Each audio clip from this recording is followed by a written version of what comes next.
வாழ்க வளமுடன். எல்லாருக்கும் வணக்கம். ஸோ இந்த வீடியோவில் என்ன பார்க்க போகிறோம்னாங்க, இப்போ இதுக்கு முன்னாடி இருந்த வீடியோவில் என்ன பார்த்தோம்னா, தியானம் ஆரம்பித்த உடனே உங்களுக்கு என்ன மாதிரி ப்ராப்ளம்ஸ் வரும், என்னென்ன ஸ்ட்ரகிள்ஸ் வரும் அதெல்லாம் பார்த்தோம்.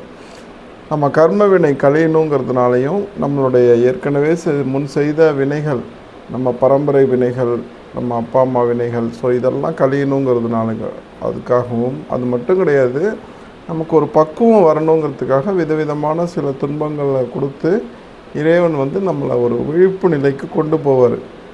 ஸோ அதுதான் தியானம் ஆரம்பித்தோன்னே நடக்கும். ஸோ அதுதான் நான் உங்கள்கிட்ட சொன்னேன். அது உடனே பயந்துட்டு நம்ம தியானம் பண்ணுறதை நிறுத்திடக்கூடாது. ஸோ அதையெல்லாம் கடந்து அந்த சோதனைகளை நம்ம கடக்கிறப்ப தான் அடுத்த நிலைக்கு நம்ம போவோம். இப்போ இந்த வீடியோவில் என்ன பார்க்க போகிறோம்னா, தியானம் சக்ஸஸ் ஆனோன்னே உங்களுக்கு என்ன நடக்கும், அப்போ அது நடக்கிறப்ப நீங்கள் என்னென்ன செய்யணும், என்ன செய்யக்கூடாது அப்படிங்கிறது தான் இந்த வீடியோவில் பார்க்க போகிறோம். அதாவது தியானம் நம்ம ஒரு 3 மாதம் 6 மாதம் 1 வருஷம் இந்த மாதிரி நம்ம பண்ணுறோம் இல்லையா, பண்ணி முடித்தோடனே என்ன ஆகும்னா, நமக்கு சில பவர்ஸ் வரும். எல்லாருக்கும் வரும். அவங்கவுங்க நிலைக்கு ஏற்ற மாதிரி, அவங்கவுங்க பக்குவத்துக்கு ஏற்ற மாதிரி ஒரு சில பவர்ஸ் வரும். அது எப்படின்னா, இப்போ நீங்கள் ஒருத்தர் தியானம் பண்ணுறாருன்னு வச்சுக்கோங்களேன், உங்களுக்கு ஏதோ ஒரு தலை வலிக்குது, இல்லை உங்களுக்கு ஏதோ ஒரு உடம்பு சரியில்லை அப்படின்னா அவர்கிட்ட நீங்கள் போகிறீங்க. போகிறப்ப அவருக்கே தெரியாது, அவர் சும்மா அதெல்லாம் சரியாயிடுங்க அப்படிம்பார். பார்த்தா உங்களுக்கு சரியாக போயிடும். நோயின்னு கிடையாது, ஏதோ ஒரு கஷ்டத்தில் போகிறீங்க, நான் வேலை தேடிட்டுருக்கேன், அதெல்லாம் கிடச்சிடுங்க உங்களுக்கு அப்படின்னு சொல்லுவாங்க. பார்த்தா அது சக்ஸஸ் ஆகிடும். அதெல்லாம் என்னென்ன ரகசியங்கள். அந்த நீங்கள் தியானம் பண்ணி சக்ஸஸ் ஆனோன்னே அப்போ உங்களுக்கு என்ன ஆகும், தெய்வங்கள் தேவதைகள்லாம் உங்களை ரவுண்ட் அப் பண்ணிடும். அப்போ நீங்கள் ஒருத்தங்களை வாழ்த்துனீங்கனாலும் உடனடியாக உங்களுக்கு நடக்கும். அதே மாதிரி நீங்கள் ஒருத்தங்களை சபிக்கிறீங்க அப்படின்னாலும் உடனடியாக அது துர்தேவதைகள்லாம் லான்ச் ஆகி அவங்களுக்கு அது கெடுதலும் நடக்கும். ஆனால் இதில் என்ன ஒரு இதுனா, தியான அனுபவங்கள்ங்கிறது ஒவ்வொரு ஸ்டேஜாக எக்ஸ்டெண்ட் ஆகிட்டே இருக்கும். ஒவ்வொரு நிலையிலையும் ஒரு பக்குவத்துலேயும் இதுதான் ஃபைனல் அனுபவம்னு சொல்லிவிட்டு டிக்ளேர் பண்ணிவிட்டு நம்ம சேச்சுரேட் ஆகிடக்கூடாது. அதுலேயும் நமக்கு தொடர்ந்து நம்ம தேடல் இருந்துக்கிட்டே இருக்கணும். தியான அனுபவங்கள்லேயும் நிறையா மாறுதல்கள் வரும். இறைநிலை புது புது அனுபவங்களை கொடுக்கும். அதிலே பல ஸ்டேஜஸ்லாம் இருக்கும். அது ஒரு லைன் ஆக்சுவலி. இன்னொன்று என்னென்னா, உங்களுக்கு இந்த சித்துகள் கொடுக்கறதே என்னென்னா, சில மிராக்கிள்ஸ் நீங்கள் சொன்னால் நடக்கும். எல்லாமே லைஃபே மிராக்கிள் ஆகிடும். உங்களுக்கு தேவைகளே இருக்காது. நீங்கள் நினச்ச உடனே நடக்க ஆரம்பிச்சிடும். அந்த மாதிரி ரொம்ப ஃபாஸ்ட்டாக பணம் வரும், கடன் இருந்தால் கடன் அடைஞ்சிரும், வேலை இல்லையா வேலை கிடைக்கும், எதுனாலும் நடக்கும். உங்கள் ஃபேமிலியில் எல்லாருக்கும் நல்லது நடக்க ஆரம்பிக்கும். அது தியானத்துக்கு அவ்வளோ பவர். நீங்கள் இன்றைக்கி பார்க்குறீங்க இல்லையா, பெரிய பெரிய பணக்கார சாமியார்லாம் எப்படி அவ்வளோ அத்தனை கோடி அவங்களுக்கு சேருது அப்படின்னா, தெய்வங்களும் தேவதைகளும் இறைவனோட அருளும் அந்த இயற்கையோடு அந்த நெட்வொர்க் அவங்களுக்கு வச்சோன்னே, அந்த உண்மையான அன்பு வர ஆரம்பித்தோன்னே படப்பு பேரு புகழும் அவங்களுக்கு ரொம்ப சர்வசாதாரணமாக இதாகும், அவங்களுக்கு ரீச் ஆகிடும்.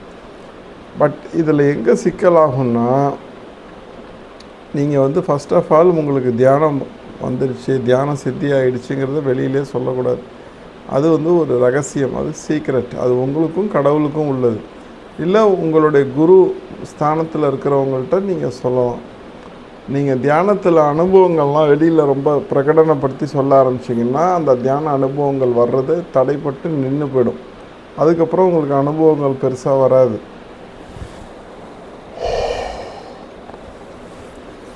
சாரி.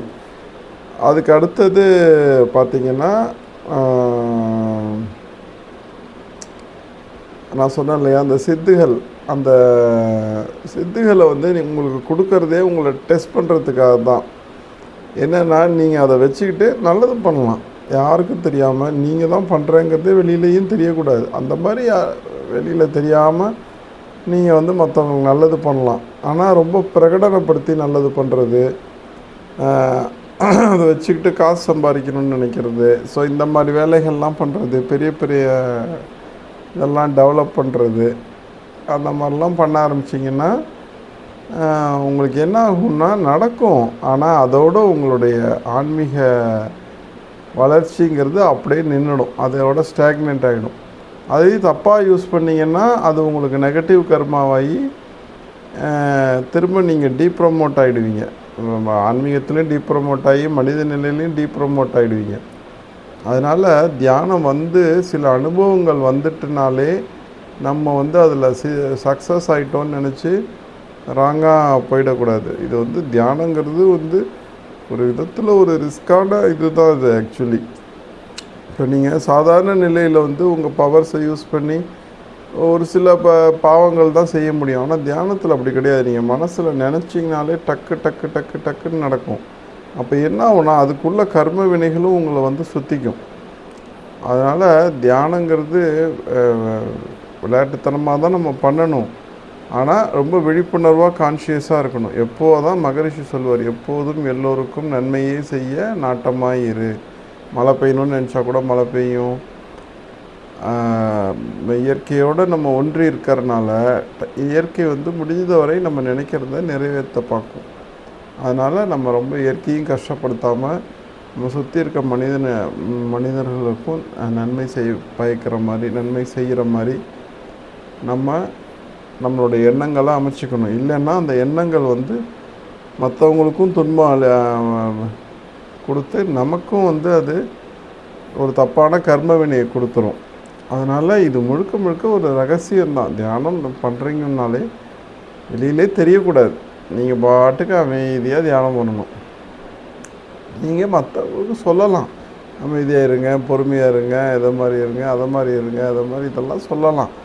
ஆனால் ரொம்ப டீப்பாக தியானத்தை பற்றி, அந்த அனுபவங்களை பற்றி அதெல்லாம் சொல்லணுங்கிற அவசியம் கிடையாது. நீங்கள் தியானம் பண்ணுங்கன்னு சொல்லலாம். எனக்கு இப்படி வந்துச்சு, அப்படி வந்துச்சு, இது வந்தது, அதெல்லாம் சொன்னீங்கன்னாலும் புரியவும் புரியாதவங்களுக்கு அது இன்னும் உங்களுக்கும் அது ஒரு பிளாக்கராக ஏற்படுத்திடும். ஸோ தியான அனுபவங்களையும் ரொம்ப நம்ம வெளிப்படுத்திக்கக்கூடாது. அது எகைன் நம்ம ஈகோவை அதிகமாக்கும். நம்ம ஒன்றும் ஒரு பெரிய யோகி மாதிரி, நம்ம கடவுளோட பிள்ளை மாதிரி, இப்படியெல்லாம் இதுதான் வித்யா மாயைம்பார் ராமகிருஷ்ண பரமஹம்சர். அதாவது நம்ம இகலோகத்தில் இருக்கிறப்ப நம்மள்கிட்ட பணம் இருக்குது, பதவி இருக்குது, அதெல்லாம் நமக்கு ஒரு ஸ்டேட்டஸாக இருக்க மாதிரி, ஆன்மீகத்துக்குள்ளே வந்தோன்னே நமக்கு இந்த முக்தி அடைகிறேன், நான் எனக்கு சமாதி அனுபவங்கள் வருது, தியான அனுபவங்கள் வருது. ஸோ இதெல்லாம் வித்யா மாயை. இதெல்லாம் உங்களுக்கு பிளாக்கர்ஸ் அகெயின் இறைவனை நோக்கி போகிறதில்ல இது. ஸோ எப்போதுமே சதா சர்வ காலமும் நமக்கு நம்ம தியானத்தில் முழுசாக பக்குவம் அடைஞ்சிட்டோம்னாலே சதா சர்வ காலமும் நம்ம இறை நினைப்பு இருந்துக்கிட்டே இருக்கும். அந்த இறை நினைப்பு இருந்துக்கிட்டே இருக்கிறப்ப அந்த ஈகோங்கிறது வரவே வராது. அப்போ நம்ம தன்னை காட்டிக்கவே மாட்டாங்க. நல்லா புரிஞ்சுக்கோங்க, தன்னை உணர்ந்தவன் தன்னை காட்டிக்கவே மாட்டான். தன்னை காட்டிக்கிட்டாலே அவன் தன்னை முழுசாக உணரலைன்னு அர்த்தம். ஸோ தியான அனுபவங்களை பற்றியும் ரொம்ப ஓவர் பிரகடனம் பண்ணக்கூடாது. அதேமாதிரி தியானத்தில் கிடைக்கக்கூடிய சித்திகளை வச்சு ரகசியமாக நம்ம மற்றவங்களுக்கு நல்லது பண்ணலாமே வெளியே வெளிப்படையாக நம்ம அதை பண்ணக்கூடாது. பண்ணிங்கன்னா அதனால உங்களுக்கு ஈகோ ஏற்படும். அப்படி நீங்கள் கெட்டது பண்ணிங்கன்னா மனசில் நினைக்கிறீங்க இவன் நமக்கு சரியில்லை, இது இல்லைன்னு நம்ம நினச்சிக்கிட்டே இருந்தீங்கன்னா உடனே அவங்களுக்கு அது கெடுதல் நடக்கும். அதோடைய கர்மாசம் நமக்கு திரும்ப வரும். அப்புறம் அதை அனுபவிக்க பல பிறவிகள் எடுக்கணும்.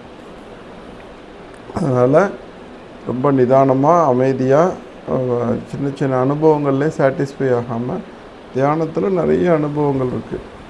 அது நம்ம சொல்ல முடியாது வார்த்தைகளால். அது யோக சாஸ்திரத்துக்குள்ளே போனீங்கன்னா உங்களுக்கு அதெல்லாம் புரிய ஆரம்பிக்கும். அதாவது நமக்கு 7 சக்கரம் 9 சக்கரம்னு சொல்கிறாங்க இல்லையா, புருவமத்தி, துரியம், துரியாதீதம், சகசிராரம், இறுதி அருட்பெருஞ்சோதி நிலை, இது மாதிரிலாம் நமக்கு நிறைய அனுபவங்கள்லாம் இருக்குது. ஸோ ஒவ்வொரு அனுபவத்திலையும் நம்ம இறைவனுக்கு நன்றி தெரிவித்து, குருமார்களுக்கு நன்றி தெரிவித்து பாதுகாப்பாக சேஃபாக அந்த தியான அனுபவத்துக்குள்ளே நம்ம கண்டினியூஸாக போகணும். ஸோ அப்படி போகணுங்கிறதுக்காக தான் இந்த வீடியோவை நான் போட்டேன். வாழ்க வளமுடன், வாழ்த்துக்கள். இன்னொரு நல்ல வீடியோவில் பார்ப்போம்.